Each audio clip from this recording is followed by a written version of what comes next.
नमस्कार आणि जय महाराष्ट्र। आपण पुन्हा एकदा महाराष्ट्राचे मुख्यमंत्री उद्धव ठाकरे यांच्याशी गप्पा मारणार आहोत। आतापर्यंत आपण सामनाच्या माध्यमातून माननीय मुख्यमंत्र्यांच्या किंवा शिवसेना पक्षप्रमुखांच्या अनेक मुलाखती घेतल्या आणि त्या मुलाखतींना आपण अनेक विशेषणं दिली। बेधडक मुलाखत, रोखठोक मुलाखत किंवा धडाकेबाज मुलाखत, तोफखाना मुलाखत। पण आजची मुलाखत आहे त्या मुलाखतीचं विशेषण आम्ही असं लावलंय अभिनंदन मुलाखत। धन्यवाद। कारण महाराष्ट्रामध्ये महाविकास आघाडी सरकारचं नेतृत्व करताना मुख्यमंत्र्यांना 1 वर्षाचा कालखंड लोटला आणि आघाडीचं सरकार 1 वर्ष अशा प्रकारे यशस्वीपणे अनेक संकटांशी मुकाबला करत उद्धव ठाकरे यांनी चालवला हा एक चमत्कार आहे आणि त्या चमत्काराला नमस्कार करणं हे आज संपूर्ण देश आपलं कर्तव्य मानतोय। कारण अख्ख्या देशामध्ये या सरकारकडे लक्ष होतं की हे सरकार कशा प्रकारे चालेल, या सरकारचं नेतृत्व जे उद्धव ठाकरे करतायत ते कशा प्रकारे महाराष्ट्र आणि सरकारला पुढे नेतील। आणि आज 1 वर्षानंतर माननीय मुख्यमंत्री उद्धव ठाकरे आपल्या समोर या चमत्काराविषयी बोलण्यासाठी उपस्थित आहेत। मी आपलं अभिनंदन करतो, स्वागत करतो। उद्धवजी, सरकार 1 वर्ष पूर्ण करत आहे। हे सरकार 11 दिवसही चालणार नाही, त्यानंतर सरकार 3 महिन्यात पडेल। हे सरकार आता आपल्याच ओझ्यानं पडेल अशी अनेक ज्योतिष आणि भाकितं वर्तवली। असं बोलणाऱ्यांचे दात पडत आले। हो, पण दात कसे पाडलेत तुम्ही ते? पहिली गोष्ट म्हणजे आपण जे म्हणालात, म्हणजे मी काही बोलण्याच्या आधी प्रामाणिकपणाने मी महाराष्ट्रातील तमाम मायबाप जनतेला अक्षरशः या माध्यमातून साष्टांग दंडवत घालतो। कारण चमत्कार हा शब्द जो काही वापरला, काही वर्षांपूर्वी महाराष्ट्रामध्ये अंधश्रद्धा निर्मूलन किंवा अंधश्रद्धा विरोधी, जादूटोणा विरोधी असा कायदा मंजूर केला गेला। त्याच्यामुळे चमत्कार या शब्दाला काही जण आक्षेप घेतील आणि ह्या चमत्कारापेक्षा माझं असं म्हणणं आहे की सगळेजण एकत्र आले तर मग त्याला तुम्ही चमत्कार म्हणत असाल तर जरूर म्हणा, तर आणि तरच हे सत्य जे आहे ते दिसू शकतं। महाराष्ट्रामध्ये अशा प्रकारे सत्ता परिवर्तन होणं हे अनपेक्षित होतं आणि एक राजकीय चमत्कारच होता। त्यावेळेला संपूर्ण देश अचंबित झाला, या अर्थाने मी चमत्कार म्हणतो। बरोबर आहे तुमचं म्हणणं। मी जी सुरुवात केली होती ती मायबाप जनतेपासून, कारण त्यांचा आशीर्वाद, भरभक्कम आशीर्वाद, प्रेम आणि विश्वास, कारण अशा या राजकीय घडामोडी घडतात पण त्या प्रत्येक घडामोडीच्या मागे जनता असतेच असं नाही। आपण पाहिलं असेल किंवा आज तोच हा दिवस आहे, 1 वर्षापूर्वीचा जर का डोळ्यासमोर आणला तर शिवतीर्थ फुलून गेलं होतं, आनंदाने ओसंडून वाहत होतं। काही जणांना असं वाटलं की जनमताच्या विरुद्ध हे झालं, पण तसं जर असतं तर शिवाजी पार्कवरती, शिवतीर्थावरती तेव्हा कोणी फिरकलंही नसतं। साहजिकच आहे, हे सगळं घडवणं हे फार कठीण होतं। आपण त्यातले साक्षीदार आहात, एक महत्त्वाचे घटक आहात। तिन्ही पक्ष एकत्र येताना मुळामध्ये हे पक्ष एकत्र येऊ शकणार नाही असा काही जणांचा एक कयास होता आणि तो कयास त्यांना वाटत होतं की बरोबर येईल आणि शिवसेना आपल्या मागे फरफटतच येईल, तिला यावंच लागेल, तिच्याशिवाय ती करूच शकत नाही काही, असं ज्यांचा समज होता तो आपण फोल ठरवला। आणि याच्यामध्ये नक्कीच काँग्रेस, मग त्या सोनियाजी आहेत, राष्ट्रवादी शरद पवार जी आहेत, त्यांनी सुद्धा एक नाही म्हटलं तरी राजकीय धाडस दाखवलं आणि विश्वास दाखवला। उद्धवजी, प्रयत्न 1 वर्षामध्ये सरकार अस्थिर करण्याचे पूर्णपणे अपयशी ठरले आणि सरकार भक्कम पण उभं आहे। पण आज आपण सरकारचं अभिनंदन करत असताना किंवा बोलत असताना बाहेर पुन्हा एकदा सरकारवर दबाव आणण्यासाठी कसला दबाव? ईडी सारख्या ज्या ज्या ज्या ज्या संस्था आहेत त्या तुम्हाला केंद्र सरकारच्या हातामध्ये आहेत, त्या महाविकास आघाडीच्या आमदारांवर धाडी घालून दहशतवाद आणि दडपशाही करतायत, जेणेकरून आमदारांनी गुडघे टेकावेत। म्हणजे हे तुम्ही कसं काय, म्हणजे अशा प्रकारे जर होत मला जेव्हा आव्हान मिळतं तेव्हा मला जास्त स्फूर्ती येते। कारण नाही म्हटलं तरी एक गोष्ट लोक विसरतात की या महाराष्ट्राच्या मातीमध्ये जो चमत्कार म्हणालात, तो चमत्कार महाराष्ट्राच्या मातीत आहे, तेज आहे। महाराष्ट्रावरती अनेक संकटं आली, आपत्त्या आल्या, भले भले अंगावरती आले, पण काय झालं हे जसं मी माझ्या दसऱ्याच्या भाषणात बोललो होतो, माझ्या आजोबांच्या पहिल्या मेळाव्याच्या भाषणाचा एक संदर्भ दिला होता की महाराष्ट्र हा मेल्या आईचं दूध प्यालेलं नाही, वाघाची औलाद आहे आणि तिच्या वाटेला जर का कोणी जाईल किंबहुना महाराष्ट्राला कोणी डिवचेल तर काय होतं याचे इतिहासात दाखले आहेत. भविष्यात पाहायचे असतील तर पाहायला मिळतील. आणि ही अशी संकटं अंगावर घेत परतवून त्यांचा खात्मा करत महाराष्ट्र पुढे जात राहिला. महाराष्ट्र कधी थांबला नाही, महाराष्ट्र कधी थांबणार नाही. कोणी किती आडवे आले तरी त्या आडवे येणाऱ्यांना आडवं करून महाराष्ट्र पुढे जाईल. म्हणून माझं म्हणणं आहे, आव्हानांना जर आव्हान देऊन जर हे तुम्ही सूडचक्र करत असाल तर सूडचक्रामध्ये आम्हाला जायची इच्छा नाही. कारण तुमच्या सूडचक्राला आम्ही म्हणता ना हिंदुत्ववादी, तर मग ठीक आहे, सूडचक्र तुमच्याकडे, आमच्याकडे सुदर्शन चक्र आहे, आमच्याकडे पण चक्र आहे, आम्ही मागे लावू शकतो. पण संपूर्ण देशामध्ये या केंद्रीय तपास यंत्रणांचा गैरवापर होतो आहे, होतोच आहे. आणि आता 1 वर्षानंतर पूर्णपणे उघडपणे आणि निर्लज्जपणे महाराष्ट्रामध्ये हे अघोरी प्रयोग सुरू झालेले आहेत. ह्याचा म्हणून मी म्हटलं ना की मी मागे अनेकदा म्हटलेलं की मी शांत आहे, संयमी आहे, पण याचा अर्थ मी काही नामर्द नाही.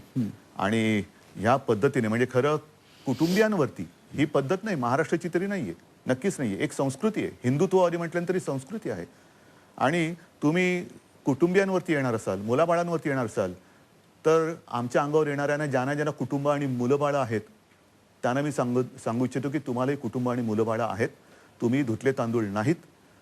तुमची खिचडी कशी शिजवायची ते आम्ही शिजवू शकतो. सरकार प्रतिकार करेल या सगळ्या? सरकार काय, अख्खा महाराष्ट्र करेल. अख्खा महाराष्ट्र करेल. कारण महाराष्ट्रात हा कधीच विचार रुजलेला नाहीये. सुडाचा विचार, शत्रूला पराभूत करणं हा आहे, पण ह्या पद्धतीने कारण नसताना अशा प्रकारचा प्रतिकार ममता बॅनर्जींनी फार ताकदीनं केला होता. करणार ना, बंगाल आहेच. कारण बंगाल आणि महाराष्ट्राला एक परंपरा आहे, क्रांतिकारकांची परंपरा आहे. त्याच्यामुळे क्रांती आणि पराक्रम ह्या मातीमध्येच आहे, मातीतच जन्माला येतो. म्हणूनच तर महाराष्ट्राला आपण छत्रपती शिवाजी महाराजांचा महाराष्ट्र का म्हणतो? कारण त्यांनी नुसतं स्वराज्य नाही स्थापन केलं, तर अन्याय किंबहुना हे जे काय उपरे अंगावरती येतात आक्रमक, त्यांचा फडशा कसा पाडायचा ती शक्ती आणि एक प्रेरणा आपल्याला दिलेली आहे. म्हणून माझं म्हणणं असंच आहे की राजकारण राजकारणासारखं करा. त्याच्यामध्ये जर का तुम्ही केवळ सत्तेचा दुरुपयोग करून अंगावर येणार असाल तर सत्ता सर्व काळ कोणाकडे राहत नाही.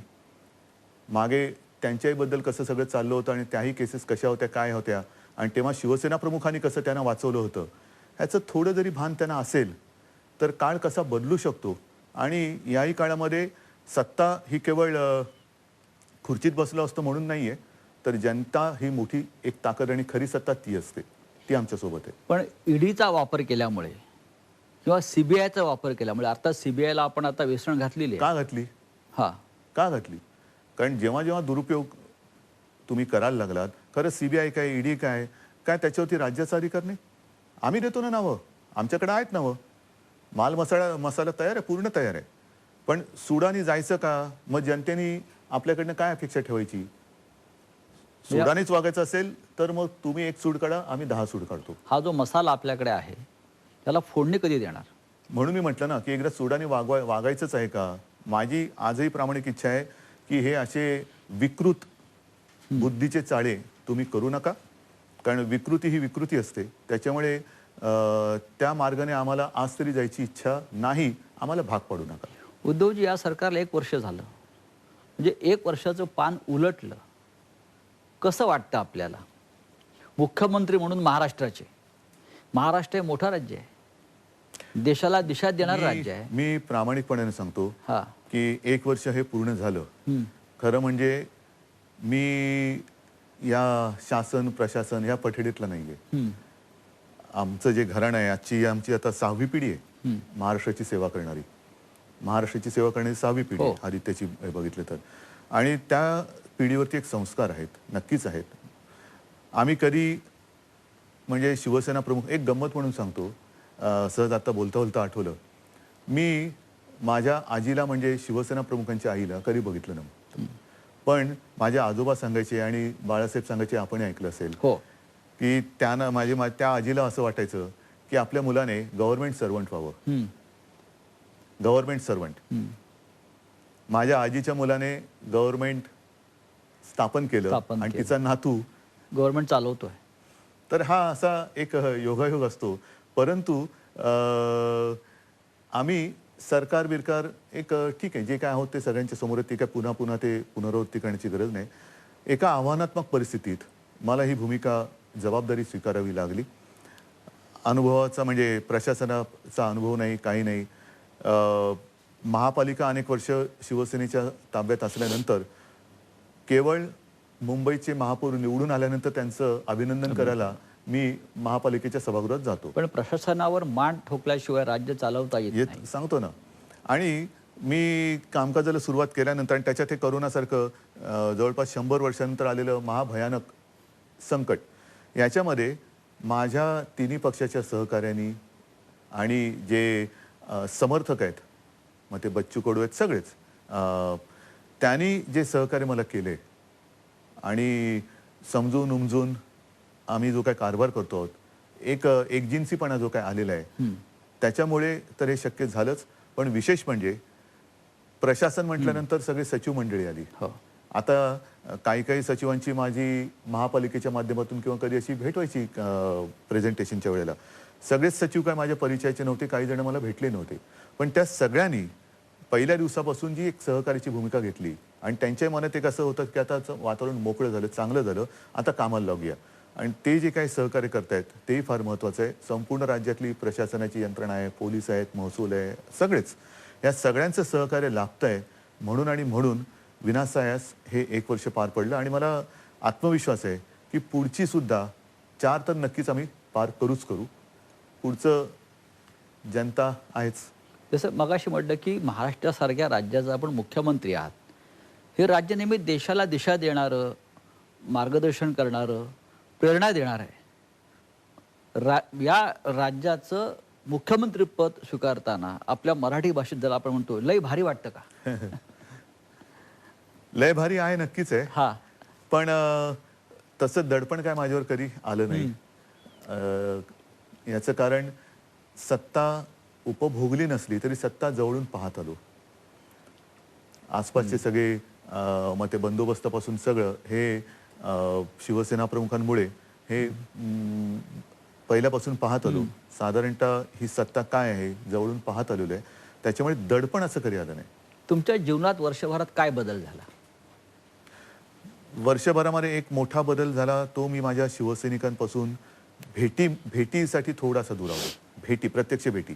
आणि त्याला कारण केवळ मुख्यमंत्री पद नाहीये, साहजिकच आहे करोना हे जे काय लावून बसलोय आपण, माझी कुटुंब माझी जबाबदारी, त्याच्यामुळे सगळ्यांच्याच गाठीभेटी ह्या थांबल्या होत्या. पण गेल्या काही दिवसापासून मी पुन्हा प्रथम माझ्या पदाधिकाऱ्यांना भेटायला तर सुरुवात केलेली आहे. आणि हळूहळू कारण जर का मी एकदम सगळं ओपन केलं, उघड केलं, तर मला त्यांच्याही जीवाची काळजी आहे. कारण ते उत्साहात येतात. महाराष्ट्राचे मुख्यमंत्री म्हणून जसं मगाशी आपल्याला विचारला प्रश्न मी की आपल्या जीवनात काय बदल झाला, पण महाराष्ट्राने एक असा मुख्यमंत्री पाहिला गेल्या वर्षभरामध्ये की महाराष्ट्राचा मुख्यमंत्री हा स्वतः ड्रायव्हिंग करत मंत्रालयात किंवा सह्याद्रीवर किंवा वर्षावर जातो. हे चित्र महाराष्ट्रात पंढरपूरला आपण गेलात, इतका 7-8 तासाचा जास्त प्रवास करत, ड्रायव्हिंग करत, हे चित्र कधी महाराष्ट्रानं पाहिलं नव्हतं. हे चित्र तसं प्रेरणादायी आहे, तसं गमतीचं सुद्धा आहे. आणि मुख्यमंत्र्यांचे पाय जमिनीवर आहेत हे दाखवणार आहे. जमिनीवरती आहेत, क्लच वरती आहे, ब्रेक वरती आहे, एक्सिलेटर वरती पण आहे आणि हातामध्ये स्टेरिंग पण आहे. तर ड्रायव्हिंग तुम्ही का करताय अजूनही? त्याची सुरुवात म्हणजे काय आता सुरुवात नाही केली. अनेक वर्ष मी गाडी चालवतो. नाही, मुख्यमंत्री आहात म्हणून सांगतो. त्याच्यानंतर हे करोनाचे एक संकट आलं. साहजिकच आहे, थोडंसं एक अंतर ठेवा, गाडीमध्ये जास्त माणसं नको. मग मी म्हटलं आता माझे सरकारी चालक आहेत, त्यांना पण किती आपण दडपून ठेवायचं, बंधनं ठेवायची, मग प्रत्येक वेळेला त्यांची टेस्ट करा. तर त्यावेळेला ही सुरुवात केली आणि आता ती कंटिन्यू आहे. पण असं काय नाही की मी गाडी चालवतच राहीन. ठीक आहे, जेव्हा मला वाटेल तेव्हा मी परत. कारण मुख्यमंत्री पाठीमागे बसलेले असतात. मुख्यमंत्री पद हे जे काही त्याला काय म्हणायचं, प्रभावळ किंवा असं काय नाहीये. मुख्यमंत्री हा माणूसच असतो. बरं, पंतप्रधान हे माणूसच असतो. फक्त आपल्यातली माणुसकी घालू नये, जाऊ देऊ नये, हे त्यांनी पाहिलं पाहिजे. तुम्ही ज्या दिवशी मुख्यमंत्र्यातली, पंतप्रधानातली सगळ्यातली माणुसकी मरेल, त्या दिवशी तो पंतप्रधान किंवा मुख्यमंत्री कामाचा नाही. नक्कीच. आणि आपली परंपरा आहे ठाकरे कुटुंबाची आणि महाराष्ट्राची. माणुसकी ही राजकारणापेक्षा श्रेष्ठ आपण नाहीतर नेहमी कोण मानत आलो. राजकारण करायचं कोणासाठी? होय. म्हणजे तुम्ही या काळामध्ये जसं ड्रायव्हिंगच्या विषय अनेक बाबतीत आपण पाहतो की आत्मनिर्भरच झालेला आहात सगळ्या सगळ्या बाबतीत. पण महाराष्ट्र आत्मनिर्भर कधी होणार? कारण मी असं पाहतोय गेल्या वर्षभरामध्ये आपलं सरकार आल्यापासून केंद्राचं आपल्याला अजिबात सहकार्य मिळत नाही आहे. अनेक बाबतीत आपली कोंडी होते आहे, आर्थिक कोंडी होते आहे किंवा इतर बाबतीत कोंडी होते आहे. हे राज्य नीट चालू नये अशा प्रकारची धोरणं आणि भूमिका केंद्रातून घेतल्या जात आहेत. महाराष्ट्राला आत्मनिर्भरता शिकण्याची गरज नाही, पण प्रधानमंत्र्याचा संदेश आत्मनिर्भर व्हा. मग महाराष्ट्र आत्मनिर्भर कधी होणार? महाराष्ट्र ठामपणाने एक एक पाऊल पुढे टाकत हा. चाललेला आहे, हो. नक्कीच टाकतोय. हो. केंद्र आणि राज्य खरं जे मी मगाशी म्हटलं की माणुसकी मरता कामा नये. बरं. त्या ठीक आहे, कोणी आज पंतप्रधान असेल, उद्या दुसरा असेल, कोणी आज मुख्यमंत्री आहे, उद्या दुसरा असेल, पण आपण मुळामध्ये इथे का बसलेलो आहे? इकडे पक्ष भेद विसरून, कारण तुम्ही शपथ घेताना सर्वांना समान असा तुम्ही न्याय दिला पाहिजे. तो जर न देता तुम्ही त्याच्यात पक्षपात करत असाल तर मग मात्र तुम्ही त्या खुर्चीत बसायच्या लायकीचे नाहीत. आणि मला असं वाटतं की ह्या सर्व अत्यंत कठीण काळामध्ये महाराष्ट्राने जे काही काम केलेलं आहे ते या 28 तारखेला आम्ही जनतेसमोर ठेवतो. एक नाही म्हटलं तरी एक पुस्तकच झालेलं आहे. आपण काल प्रधानमंत्र्यांना पण सांगितलं की महाराष्ट्रानं करोना काळामध्ये केलेल्या कामाची जंत्री आपण प्रधानमंत्र्यांना दिलेली आहे. हो, त्यात महाराष्ट्र आघाडीवर आहे. नक्कीच आहे. मी इतर देशातली माहिती त्यांनी काय- विशेषतः जो बिल्ला आपण लावला आहे, माझे कुटुंब माझी जबाबदारी, ही देशात नव्हे तर जगामध्ये सुद्धा ही संकल्पना फार नवीन आहे आणि ती महाराष्ट्रात यशस्वी होते. मला तेच सांगायचंय की मगाशी जे म्हटलं ना की सर्वांनी खूप सहकार्य केलं. अगदी ही मोहीम राबवण्यामध्ये आपले डॉक्टर्स आहेत, आरोग्य कर्मचारी आहेत, आशा, अंगणवाडी सेविका, त्याच्यानंतर महसूल यंत्रणा, पोलीस यंत्रणा, स्वयंसेवी संस्था, सगळ्यांचं एवढं अमाप ह्याच्यामध्ये योगदान आहे की साधा विचार करा. आपल्या घरी काही काही ठिकाणी 2दा 3दा ही टीम गेलेली आहे. आणि उंच बिल्डिंग असेल, लिफ्ट नसेल तर वरती जाऊन विचारपूस करायची, पुन्हा त्याच्यामध्ये कोण कोरोनाग्रस्त असेल का, काय असेल का. या मोहिमेतून जो माझा हेतू होता की एक तर जनजागृती करणं, महाराष्ट्राच्या आरोग्याची एक तपासणी चौकशी करणं, आणि ज्याला आपण एक हेल्थ मॅप म्हणतो की कसं आहे महाराष्ट्राचं आरोग्य कसं आहे. त्याच्यात आता बहुतेकांनी जी माहिती दिलेली स्वतःहून, त्याच्यात ज्याला आपण सहव्याधी म्हणतो, कोमॉर्बिडिटी, त्या कोणाकोणाला आहेत, मग कार्डियक प्रॉब्लेम कोणाला आहे, डायबिटीस कोणाला आहे, कॅन्सर कोणाला आहे, इतर व्याधी कोणाला आहेत, किडनीचे विकार कोणाला आहेत, हे सगळं आता आपल्याकडे नोट झालं. तुम्ही हे फार व्यवस्थित जनतेला सांगताय, पण हे जेव्हा तुम्ही सांगता फेसबुक लाईव्हमधून किंवा समाज माध्यमातून, इतर माध्यमातून, तेव्हा तुमच्यावर एक टीका होते विरोधी पक्षाकडून सातत्यानं. नाही, ती टीका- तुम्ही माझं वाक्य अर्धवट तोडलं. मी तुम्हाला सांगितलं ना की किडनी विकार असेल, अमुक विकार, सगळ्यांचे विकारच राहिले, पण डोक्याचे विकार त्याच्यात घ्यायचे राहिले. मग डोक्याच्या विकारांवर आता ते टीका करत असतील त्याला मी काय करू? कारण त्यांचं असं म्हणणं आहे की महाराष्ट्राचे मुख्यमंत्री फक्त हात धुवा सांगण्यापलीकडे काय करत आहे. ठीक आहे, हात धुतो आहे, जास्त अंगावर आलं तर हात धुवून मागे लागेल. Very good. हात धुतलेले आहेत. म्हणजे डोक्यावरती उपचाराची जी आहे, जी आहे, प्रक्रिया आहे, सुरू आहे आहे. आता. ते डोक्यावरती म्हणजे नुसतं चंपी मालिश नाही करणार. बरं. आपण राज्यकर्ते झालात महाराष्ट्राचे, त्या दिवसापासून साधारण त्या काळापासून या राज्यामध्ये या ना त्या कारणाने अशांतता आणि अस्वस्थता आहे. जसं आपण मगाशी म्हटलं, करोनाचं संकट आलं, त्या संकटामुळे संपूर्ण राज्यामध्ये, जनतेमध्ये एक मानसिक अशांतता आहे. मग निसर्ग वादळ आलं, पुरासारखी परिस्थिती निर्माण झाली, आणि त्यात परत अतिवृष्टी झाली पूर्व विदर्भात होय, पूर आला. होय. अजूनही करोनाचा धुमाकूळ संपलेला नाही, त्याच्यामुळे ही अशांतता, ही अस्वस्थता यापुढे कायम राहील असं वाटतं आपल्याला. जर का 2 मिनिटं थोडस करोनाच्या बाबतीत विषयांतर किंवा हे होणार नसेल तर मी सांगेन की साधारणतः 1918 साली फ्लूची साथ आलेली, त्याला स्पॅनिश फ्लू म्हणतात. हो. आणि त्यात सुद्धा मला नीट अजून मी माहिती काढतोय पण 2-2.5 वर्ष ती साथ राहिली होती जगभर. आणि आपल्या देशामध्ये साधारणतः 1 कोटीच्या आसपास जनता मृत्युमुखी पडली होती. 2-2.5 वर्ष ही साथ चालली होती. त्याच्यानंतर ही दुसरी साथ आलेली आहे. आत्तापर्यंतचे आकडे हे ते आजचे आकडे, कालचे आकडे हे आहेतच. आणि लाटामागून लाटा येत आहेत. लाटामागून लाटा येत आहेत. म्हणून मी असं म्हटलं की लाटा म्हटल्यानंतर समुद्रकिनाऱ्याची आठवण येते. समुद्रकिनारा इतर वेळेला खूप छान असतो, वारा येत असतो, छान सूर्यास्त सूर्योदय दिसत असतो. पण लाटा बघून पुढे जायचं असतं. आणि एक लाट गेल्यानंतर दुसरी येते आहे. आणि मग सावधानता बाळगणे हे आपलं कर्तव्य आहे. ह्या मोहिमेतून माझे कुटुंब माझी जबाबदारी, आपण जनजागृती आणली, जनतेच्या आरोग्याची चौकशी केली, योग्य ती उपचारांची सोयसुद्धा केली, आरोग्य सुविधा आपण निर्माण केलेल्या आहेत. पण इतर वेळेला स्वतःची खबरदारी स्वतः घ्यायला पाहिजे. ही जी मोहीम राबवली त्याच्यामध्ये आता वॅक्सिनवरती काल माननीय पंतप्रधानांनी एक व्हिडिओ कॉन्फरन्स घेतली. अजूनही कोणतं वॅक्सिन हातात आलेलं नाही. कधी येईल माहिती नाही. त्यांचा दौरा आहे पुण्यात. हो, पुण्यात दौरा आहे, पण अजूनही त्यांनीच काल सांगितलं काहीच नाहीये. मग ते का पुढच्या या दौऱ्यात मला माहित नाही काय साध्य 100 होणार आहे. देशाचे राजदूत घेऊन हो, चांगलं आहे. प्रधानमंत्री पुण्यात येत आहेत. चांगल्या कामाला आम्ही नेहमी शुभेच्छाच देतो आणि चांगलं काम त्यांनी करावं.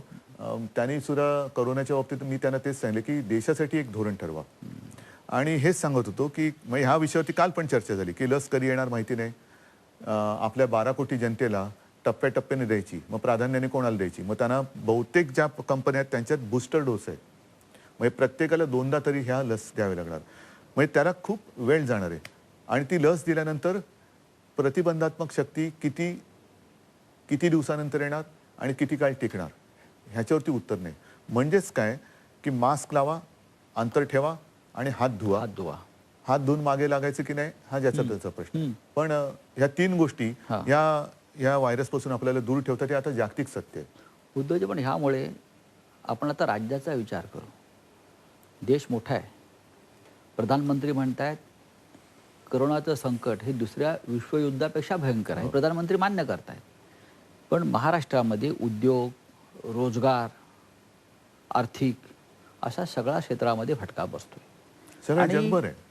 हां, आणि त्याच्यामुळे असं होत आहे की नव्याने आपण निर्बंध लादले तर या महाराष्ट्राच्या जनतेमध्ये एक उद्रेक होण्याची शक्यता सतत व्यक्त केली जाते. मला नाही वाटत. ह्याचं कारण का, एक तर नवीन निर्बंध नको असतील तर जनतेने ही त्रिसूत्री पाळावी आणि काही प्रमाण सोडलं तर बरीचशी लोक ती पाळतात. कारण ही बंधनं जी आहेत ह्याच्याशिवाय तरुणोपाय नाहीये. आणि लॉकडाऊन सुद्धा जो मुद्दा होता, विषय होता किंवा जर तुम्ही म्हणता पुढे लावावं लागेल का, तर आपण काय पत्करणार, आयुष्य की धोका. आणि मला असं वाटतं की आता जवळपास सगळं महाराष्ट्रामध्ये आपण उघडलेलं आहे. ते पुन्हा बंद करावी अशी माझी काय कोणाचीच इच्छा नाहीये. पण बंद होऊ न देणं हे आपल्या प्रत्येकाचं काम आहे. जर आपण अनावश्यक गर्दी केली, अनावश्यक ठिकाणी गेलो, कारण नसताना गेलो, मास्क न लावता फिरलो, हात धुतले नाहीत, अंतर ठेवलं नाही, तर 1-2 दिशा आहेत. कोणत्या दिशेने जायचं. पण लोक रस्त्यावरती उतरून आंदोलन करतात विरोधी पक्षाच्या नेतृत्वाखाली. नाही, त्याला काय मी आंदोलन नाही म्हणत. आणि दुर्दैव आहे, माननीय पंतप्रधानांना मी काल तेच सांगितलं की हे सगळं जे आपण सांगतायत आपल्या मार्गदर्शनाखाली आम्ही ही लढाई लढतो आहोत. आपण नेतृत्व देत आहात. आम्ही या सगळ्या गोष्टी करत असताना काही राजकीय पक्ष मात्र रस्त्यावरती उतरून सगळे नियम मोडून आंदोलनं करतायत. अशा सर्व राजकीय पक्षांच्या नेत्यांना आपण असंच मार्गदर्शन करावं आणि समज द्यावी. तुम्ही असं म्हटलं की राज्यातील भाजप नेत्यांना इंजेक्शन दिलं पाहिजे.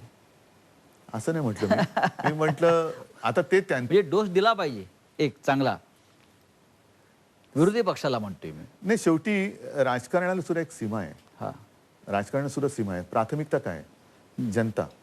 आणि त्या जनतेचं आयुष्य, आरोग्य ह्याची जर का तुम्हाला जबाबदारीचं भान नसेल तर मग तुम्ही राज्यकर्ते किंवा राजकारणी कसे.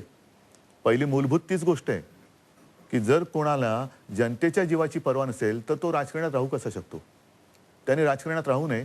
कारण अशा लोकांच्या हातात जर का पुन्हा महाराष्ट्र गेला तर महाराष्ट्र काय होईल सांगता येत नाही.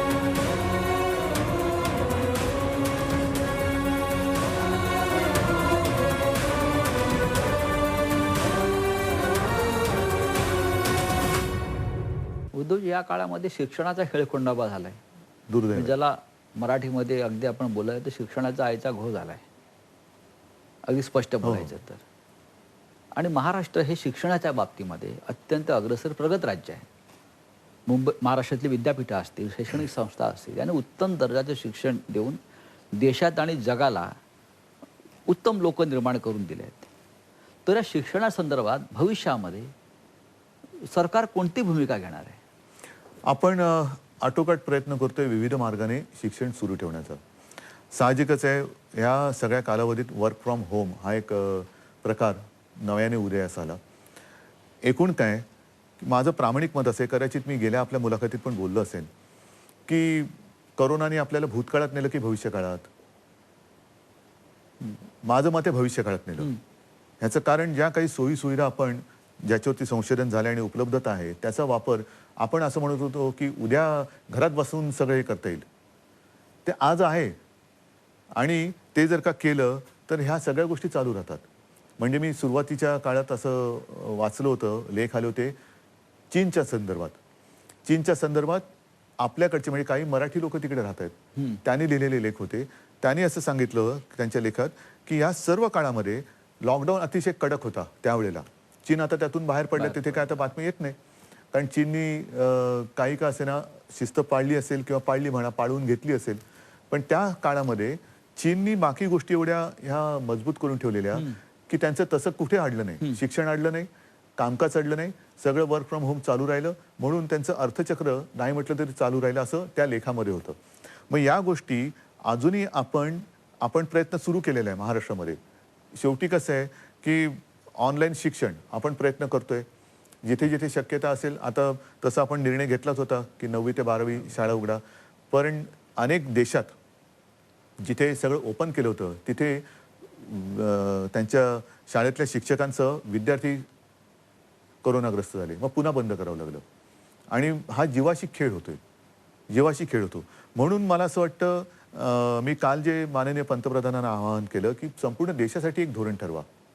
प्रत्येक राज्य, म्हणजे हे राज्य उघडं आहे, हे राज्य बंद आहे, इकडे वाढलं म्हणून हे बंद, इकडे कमी झालं म्हणून हे उघडं, मग उद्या इकडे वाढणार पुन्हा तिकडे. त्याच्यापेक्षा एकदा काय एक तुम्ही हे घालून द्या की पुढचं वर्ष आपल्याला सुरक्षितपणाने कसं काढायचं आहे. मग शिक्षणाच्या बाबतीत सुद्धा राज्याने आणि केंद्राने एकमेकाच्या सहकार्याने काहीतरी केलं पाहिजे. काय तुम्ही करू शकता? टीव्ही चॅनल्स देऊ शकता का? ऑनलाईनमध्ये सुद्धा आम्हाला त्वरेने तुम्ही ह्या नेटवर्किंगच्या सुविधा करून देता का? आपण करतोच आहोत. पण ही परिस्थिती जी आहे, जो मुद्दा तुम्ही मगाशी काढला होता, हे खरंच आहे की साधारणतः मी दसऱ्याच्या भाषणात माझ्या म्हटलं होतं की 38,000 कोटी हे केंद्राकडे बाकी आहेत. त्याच्यानंतर एक 4-5 हजार कोटी आले, पुन्हा त्याच्यात भर पडली, ते आता पुन्हा 37,000-38,000 कोटीच्या आसपास गेलं. हो, पण त्याच्यामुळे महाराष्ट्राचा विकास खुंटतोय. आहेच ना. शेतकऱ्यांचे प्रश्न प्रलंबित आहेत. खरं म्हणजे शेतकऱ्यांना मदत नीट होत नाहीये. नाही, मदत होते आहे, नक्कीच होते. शेतकऱ्यांच्या बाबतीत मी मुद्दामून एक गोष्ट सांगेन. आता सगळ्या गोष्टीमध्ये परिस्थिती बिकट आहे, नक्कीच बिकट आहे. त्या बिकट परिस्थितीत सुद्धा आपण जे काय करता येणं शक्य असेल ते करून सर्वांचं समाधान करण्याचा प्रयत्न करतो. परंतु सुरुवात जी आपण केली होती त्याच्यात मला एका गोष्टीचं नक्की समाधान आहे की आपण साधारणतः 29.5 लाख शेतकऱ्यांना, ज्यांचं पीक कर्ज 2 लाखापर्यंत आहे, त्यांचं कर्ज विनासायास आपण त्यांना मुक्त केलं होतं. तर इथून सुरुवात केली होती. कारण मुख्यमंत्री होण्याआधी आपण एक खूप मोठं स्वप्न शेतकऱ्यांसाठी घेऊन आलो. आणि त्यांच्यासाठी सुद्धा आता ज्या योजना आपण आणतो आहोत, एक बदलत्या काळाप्रमाणे आपण काय बदलायला पाहिजे, आपली शैली बदलायला पाहिजे का? त्याचप्रमाणे मी आता विचार जो करतोय आणि त्याच्यावरती काम सुरू आहे, जे विकेल ते पिकेल. म्हणजे काय की ज्याला बाजारपेठ आहे तेच पिकवा, ज्याला मागणी आहे तेच पिकवा. बाजारपेठ कशी निर्माण करणार? बाजारपेठेसाठी सुद्धा ह्या सगळी ती मोठी योजना आहे, ती योजना आहे. आणि त्या योजनेला आपण आता अंतिम स्वरूप आपण जवळपास आणलेलं आहे की ज्याला मागणी आहे का, कोणत्या ह्याला मागणी आहे, मग ते कुठे चांगलं तयार होतं, मग साधारणतः शेतकऱ्यांना एकत्र करून त्यांची गटशेती किंवा असं काही करता येईल का, मग त्यांना कोणत्या दर्जाचं पीक ज्याला मागणी आहे तसंच त्याला बी बियाणं द्यायचं, कोणत्या हवामानात ते होतं, कोणत्या जमिनीत ते होतं, असं करत तो एक विभागवर ते करायचं. आणि मात्र त्याला मार्केटिंगची सुद्धा, बाजारपेठेची सुद्धा सुविधा उपलब्ध करून द्यायची. तर ह्या सगळ्या गोष्टीवरती विचार चालू आहे. म्हणजे तो, कारण काय होतं की कर्जमुक्त एकदा केला तरी बिचाऱ्याला पुढच्या वर्षी कर्जाचा डोंगर घ्यावाच लागतो. त्याला कर्जाशिवाय मग एकदा त्याला बाजारपेठ दिली, म्हणजे हमी भाव म्हणतो ना, त्याच्याऐवजी हमखास भाव. उद्योग आणि रोजगार हे अत्यंत दोन महत्वाचे विषय महाराष्ट्रामध्ये, नाही तर अख्ख्या देशामध्ये आहेत. बिहारची अख्खी निवडणूक विधानसभेची ही रोजगार या मुद्द्यावर लढवली गेली. तेजस्वी यादवाने सुरुवात केली ती भारतीय जनता पक्ष आणि जनता दल युनायटेडला सुद्धा तो विषय घेऊन निवडणूक लढवावी लागली. महाराष्ट्रामध्ये भविष्यात रोजगार निर्मितीचा विषय तुम्हाला किती गंभीर वाटतो? कारण आहे ना, आज उद्योग बंद आहेत. नाही, आज सगळे उद्योग बंद नाहीये. आपण जवळपास सगळे उद्योग सुरू केलेले आहेत. जवळपास सगळे उद्योग सुरू केलेले आहेत. महाराष्ट्रामध्ये तुम्हाला सर्वांना कल्पना आहे की साधारणतः जूनच्या महिन्यात 17,000 कोटी आणि त्याच्यानंतर साधारणतः 35,000 कोटीचे सामंजस्य करार केले. ठीक आहे, सामंजस्य करार म्हणजे प्रत्यक्ष उद्योग सुरू नाही झाला, पण तो करताना नुसत्या सह्या नाही ठोकल्या. त्या उद्योगांना आपल्याकडे आकर्षित करण्यासाठी आपण उद्योग क्षेत्रामध्ये काही आमूलाग्र बदल केलेले आहेत. म्हणजे ज्याला आपण म्हणतो उगाच परवान्यांचा सगळ्या अडथळ्यांची शर्यत ती कशी कमी करता येईल, त्याच्यानंतर काही अनावश्यक परवाने लागतात ते रद्द करता येतील का. नंतर एक गोष्ट मी आपल्याला नक्की सांगतो की सुरुवातीला जे आपण 15-17,000 कोटीचे MOUs केले त्यातले जवळपास 60-70% काम हे पूर्ण झालं. कशाने? त्यांच्या ज्या प्राथमिक गोष्टी असतात, जागा देणं बिणं, ह्या सगळ्या पूर्ण झाल्या. पण महाराष्ट्रातून उद्योग पळवायचे प्रयत्न सुरू आहेत. पळू दे ना, करू दे ना प्रयत्न. मला त्याच्याबद्दल काय नाही. जे ज्यांना पळवण्याचा प्रयत्न करायचे ते जरूर करू दे. मला माझ्या महाराष्ट्राबद्दल अभिमान आणि आत्मविश्वास आहे, त्याच्यामुळे मी त्यांची चिंता नाही करत. त्यांना दुसरं ते काय करू शकतात? पळवण्याखेरीज दुसरं काय करू शकतात? केंद्रीय प्रकल्प असतील. केंद्रीय प्रकल्प आता हा सुद्धा सत्तेचा दुरुपयोग आहे. हो, जिकडे नीट चाललेलं सगळं आहे ते तुम्ही तुमची सत्ता म्हणून आज तुम्ही नेणार, उद्या आमची आल्यावरती आम्ही परत आणणार. म्हणजे मुंबईसारख्या शहराचं महत्त्व कमी करणं किंवा महाराष्ट्राचं महत्त्व कमी करणं हे एक राष्ट्रीय धोरणच दिसतंय. करू द्या प्रयत्न, करू द्या प्रयत्न. महाराष्ट्र सरकार ते कसं काय रोखणार? महाराष्ट्र सरकार खंबीर आहे. प्रयत्न करू द्या, उलट करूच द्या. मला असं वाटतं उद्धवजी की आता सगळ्यात मोठी राजकीय लढाई कुठली असेल भविष्यातली तर ती मुंबई महानगरपालिकेची आहे, जी महाराष्ट्राची राजधानी आहे. मला नाही वाटत. आणि कित्येक वर्ष या महापालिकेवरती भगवा आहे, शिवसेनेचा भगवा फडकतोय. हा भगवा उतरवण्याची भाषा आता फार जोरात सुरू झालेली आहे. म्हणून मी म्हटलं मला नाही वाटत. ह्याचं कारण का की लढाई ही त्यांच्यासाठी आहे. माझ्यासाठी माझे मुंबईकर मला माहिती आहेत आणि गेले 20, 25, 30 किती वर्ष ते शिवसेनेवरती प्रेम करतायत, विश्वास त्याने दाखवलेला आहे. त्याच्यामुळे त्यांच्या विश्वासाची भक्कम तटबंदी या गडाला आहे. आणि म्हणून ज्यांना ही लढायची करायची खुमखुमी असेल त्यांनी त्या तटबंदीवरती डोकं आपटून बघावं. नाही, भगवा सोडून द्या, आधी तटबंदीवरती डोकं आपटून बघावं. कारण माझ्या मुंबईकरांच्या प्रेमाची आणि विश्वासाची भक्कम तटबंदी या मुंबईच्या महापालिकेच्या सभोवती आहे आणि तिच्यावर त्यांनी फडकवलेला भगवा मुंबईकरांनी तो त्यांना कोणाला ते जवळपास पण येऊ देणार. कारण तो भगवा शुद्ध नाही असं त्यांचं म्हणणं आहे. तो भगवा शुद्ध नाही. आता शुद्ध नाही म्हणजे काय हे मी आता शोधायचा प्रयत्न करतोय स्वतः माझ्यासारखा माणूस सुद्धा. तुम्ही याची व्याख्या कशी कराल की हा भगवा शुद्ध नाही? भगवा शुद्ध नाही म्हणजे आता तुम्हीच तो अग्रलेखात मुद्दा म्हणलेला. बिहारमध्ये काय फडकवलेत, कोणतं फडकं फडकवलेत? हो, तिकडे काय नाही भगवा फडकवत तुम्ही. आणि जम्मू काश्मीरमध्ये भगवा तर ठीक आहे, तिकडे तिरंगा फडकवा ना. तिरंगा फडकवा ना हिंमत असेल तर. तिकडे नाही कोणाची डोळेवर करून बघण्याची हिंमत. आणि इतर ठिकाणी जे काय फडकवलं ती फडकी कोणती आहेत तुमची? ती शुद्ध आहेत का? कोणाकोणाबरोबर कशा युत्या केल्यात तुम्ही? कशी तडजोड केली? बिहारमध्ये संघमुक्त भारत म्हणणारा नितीश कुमार बरोबर तुम्ही युती केली, तो भगवा कोणता आहे तुमचा? आणि भगवा आहे का तुमच्याकडे? ते मोदी मुक्त भारत सुद्धा म्हणाले होते. तो त्यांना प्यार आहे. तर ही शुद्धतेची व्याख्या असेल तर आम्हाला नाही जमत. आम्ही जे करतो ते समोरासमोर करतो, मनात ठेवून काही करत नाही. उद्धवजी गेल्या वर्षभरामध्ये महाराष्ट्रात आणि देशात 3 मुद्दे गाजले. त्यातला पहिला आणि त्याच्यावर चर्चाही खूप झाली. सुशांत सिंग राजपूतचा विषय फार गाजला. म्हणजे CBI लादलं त्यासाठी आपल्यावरती. आणि आज तो सगळा विषय बिहार इलेक्शन नंतर शांत झाला. याकडे तुम्ही कसं पाहता? मी त्यांच्याकडे काय म्हणू, मी करुण नजरेने बघतो. बरं. कारण ज्यांना प्रेताच्या टाळूवरचं लोणी विकण्याची गरज लागते ते राजकारणात राहण्याच्या लायकीचे नाहीयेत. कारण हे दुर्दैवाने त्याच्या एका तरुणाचा जीव गेला. त्या गेलेल्या जीवाचं तुम्ही राजकारण करता. किती हीन पातळीवरती जाता, किती हीन पातळीवर. हे विकृतपेक्षाही घाणेरडं राजकारण आहे. म्हणजे ज्याला मर्द म्हणतो तो मर्दासारखा लढतो. तुम्ही एक दुर्दैवी जीव गेला त्या गेलेल्या जीवावरती राजकारण करता, त्याच्यावरती तुमच्या शेकोट्या पेटवून तुम्ही रोट्या भाजता, ही तुमची लायकी, ही तुमची अवकात.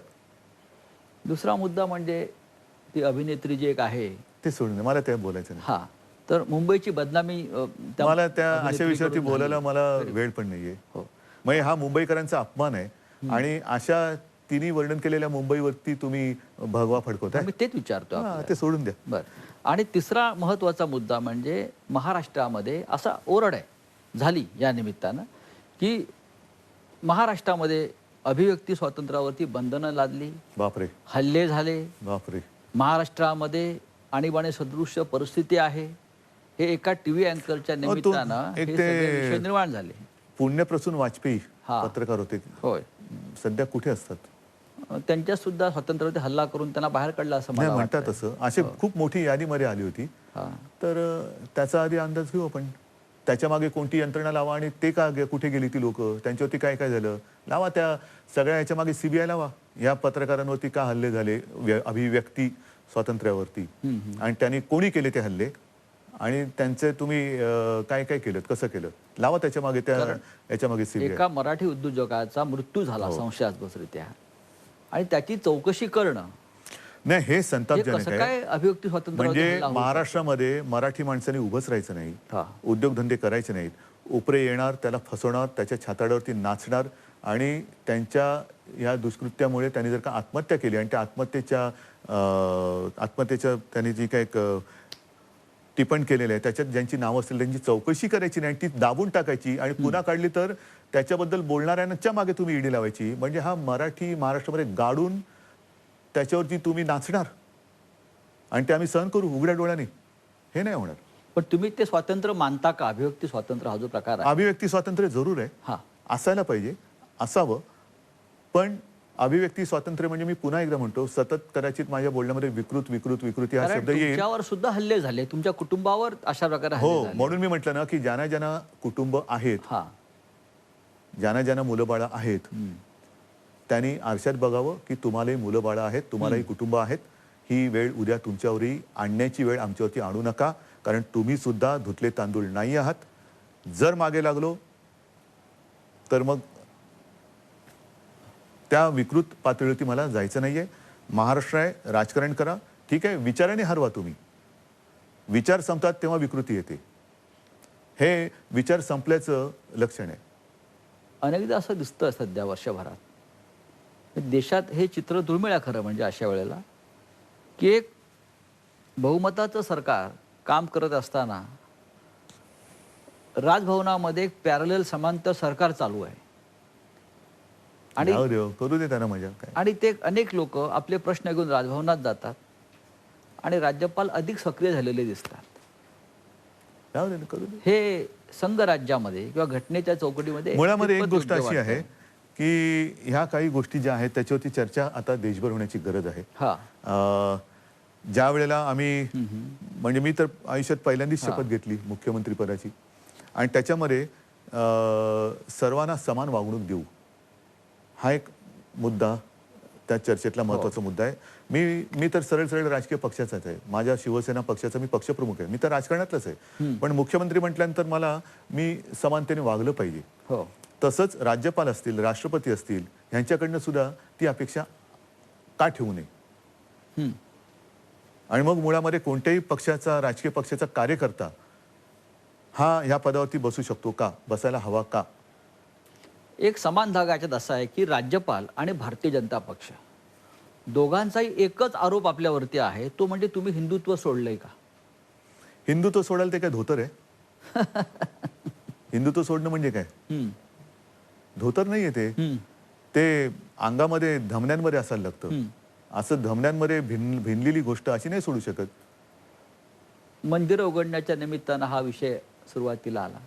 आपण आता मंदिरं उघडलेली आहात, पण मंदिरं उघडणं आणि हिंदुत्व याचा काय संबंध आहे का? मी शिवसेना प्रमुखांचं आणि माझ्या आजोबांचं हिंदुत्व मानतो. जे शिवसेना प्रमुख म्हणायचे की मला देवळात घंटा बडवणारा हिंदू नाही नकोय, मला अतिरेक्यानं बडवणारा हिंदू पाहिजे. आणि ते त्यांनी 92-93 साली करून दाखवलं. बरोबर आहे. बाबरी पाडली गेली, त्याचं सुद्धा मी म्हणेन श्रेय घेण्याची कोणाची हिंमत नव्हती, ते शिवसेना प्रमुखांनी केलं.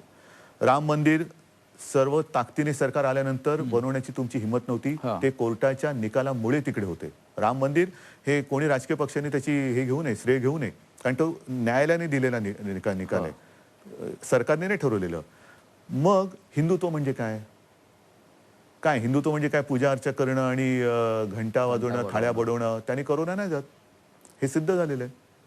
हे सिद्ध झाले. तर उगाच कोणत्याही धर्माच्या आडून तुम्ही राजकारण करू नका. हिंदुत्व शिकवण्याच्या भानगडीत आम्हाला पडू नका. पहिलं या देशातलं स्वराज्य भगव्याचं हे छत्रपती शिवाजी महाराजांनी स्थापलं.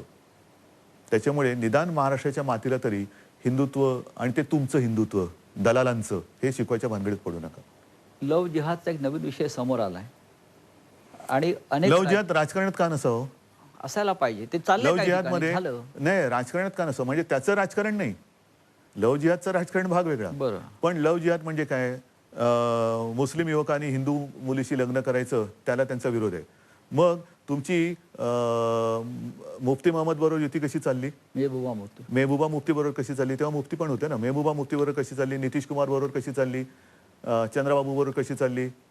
बरोबर. इथं ज्या ज्या युत्या तुम्ही केल्या त्या, मग त्याच्यामध्ये भिन्न विचाराचे पक्ष तुम्ही एकत्र युती चालते, हे लव जिहाद नाही. आणि काम संस्थांचे त्यांना तुम्ही मारायला बघता, संपवायला बघता. गोधळा दंगलीनंतर रामविलास पासवान केंद्रीय मंत्रिपदाचा राजीनामा दिला होता.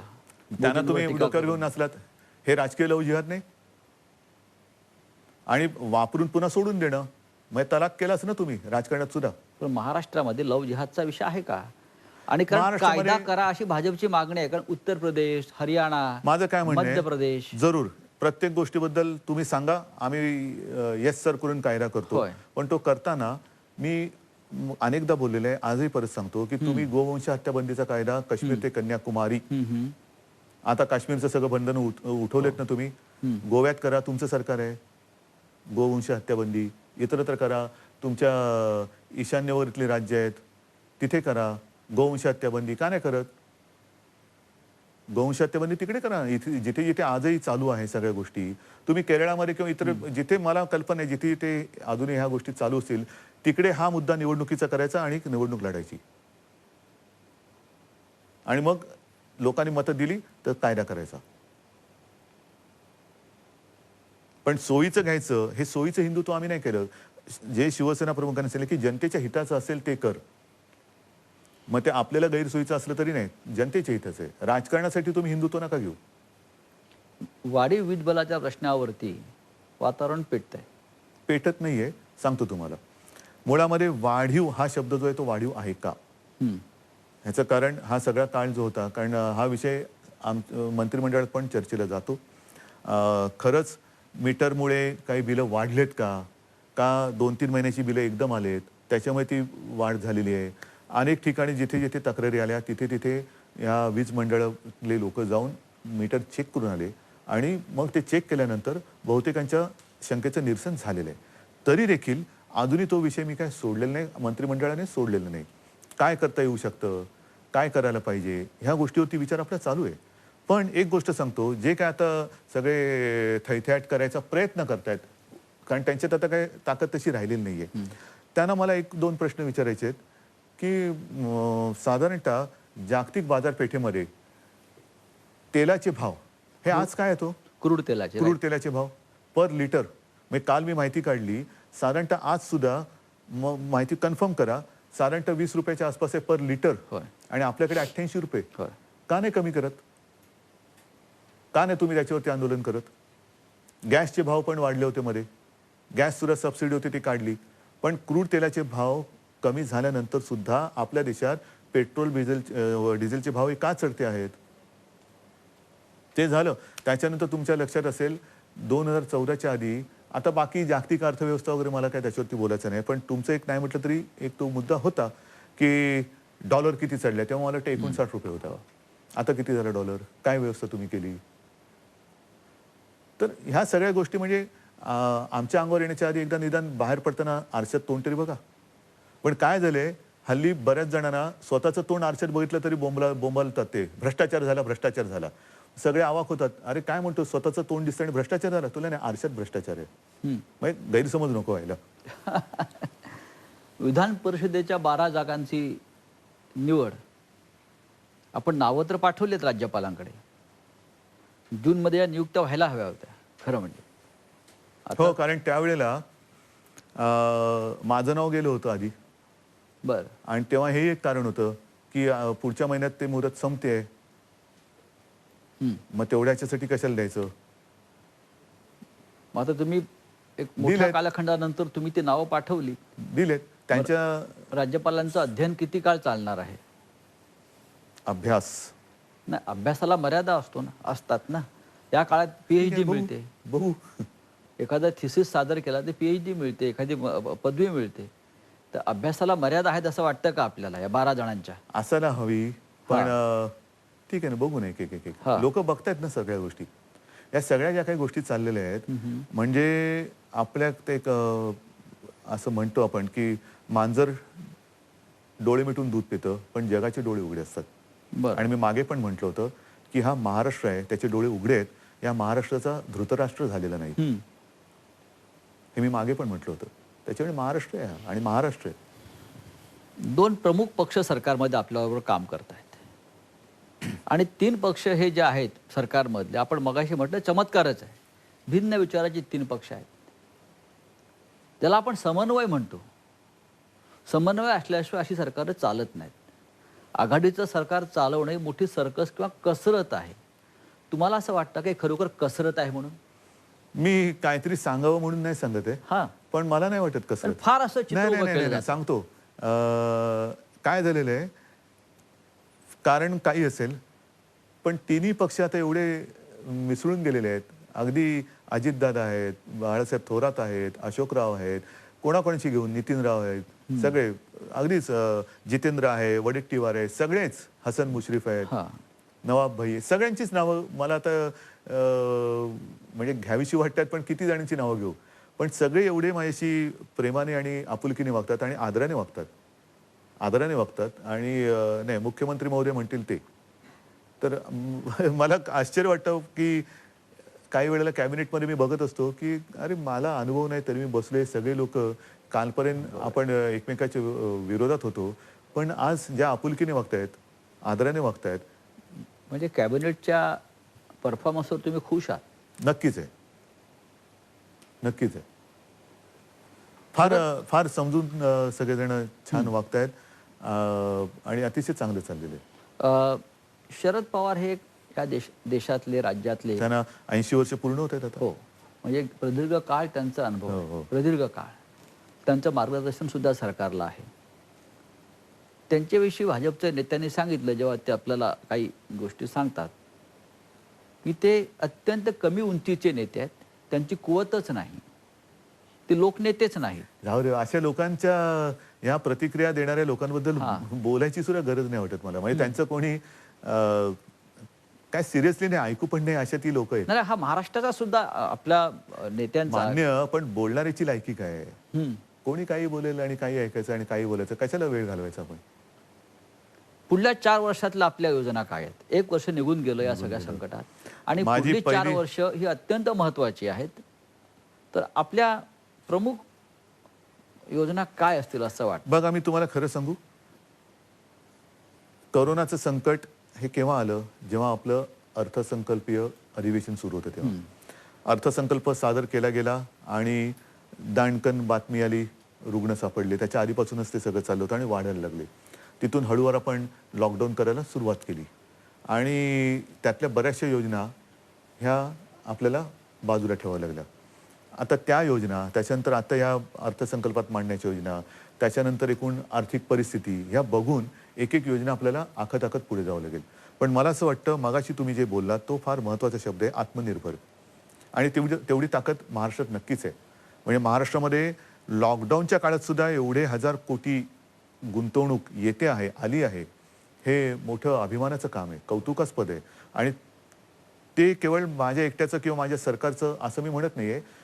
ही महाराष्ट्राची प्रतिमा आहे आणि ती प्रतिमा, हे जे काय मध्ये मध्ये उठवळपणा करणारे आहेत ना, पाकव्याप्त वगैरे बोलणारे, ह्यानी किती जरी त्याच्यावरती चिखलफेक करण्याचा प्रयत्न केला तरी तो महाराष्ट्र हा जनतेच्या मनातून पुसला जाऊ शकत नाही. आणि असे किती उपरे नाचले तरी ती महाराष्ट्राची ओळख ते काय पुसू शकत नाही. तर हा महाराष्ट्राचा नाही म्हटलं तरी एक मोठा मी म्हणेन विश्वासाचा जो भाग आहे तो घेऊन महाराष्ट्राला स्वतःच्या पायावरती जो उभा आहे तो देशात तर असाही आहे, पण आणखीन तो जगाच्या पातळीवरती त्याची तुलना व्हावी अशा एका उंचीवरती महाराष्ट्र आपल्याला न्यायचं आहे. आपल्या निमित्तानं मंत्रालयावरती भगवा फडकलेला आहे, पण महाराष्ट्राचे मुख्यमंत्री मंत्रालयात जात नाही, ते कधी जाणार? महाराष्ट्राचे मुख्यमंत्री आता सुद्धा जाऊ शकतात. पण एक महत्त्वाचा मुद्दा सांगतो, शेवटी कामं होणं, एका ठिकाणी जाऊन बसणं म्हणजे सर्व काही नाहीये. तुम्ही जाऊन बसलात आणि केलं काहीच नाहीत. मी मागे सुद्धा बोललो होतो, म्हणजे काही न करता फिरणं आणि न फिरता बरंच काही करणं ह्याच्यात फरक आहे.